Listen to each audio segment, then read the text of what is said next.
எனக்கென வந்த தேவதையே சரிபாதி நீ அல்லவா நடக்கையில் உந்தன் கூட வரும் நிழல் போலே நான் அல்லவா கண்ணன் கொண்ட ராதையர ராமன் கொண்ட சீதையர மடி சேர்ந்த பூரதமே மனதில் வீசும் மாருதமே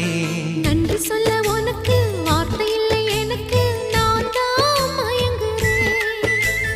என்னுடைய மனச தந்துவிட்ட பிறகும் ஏம்மா கலங்குற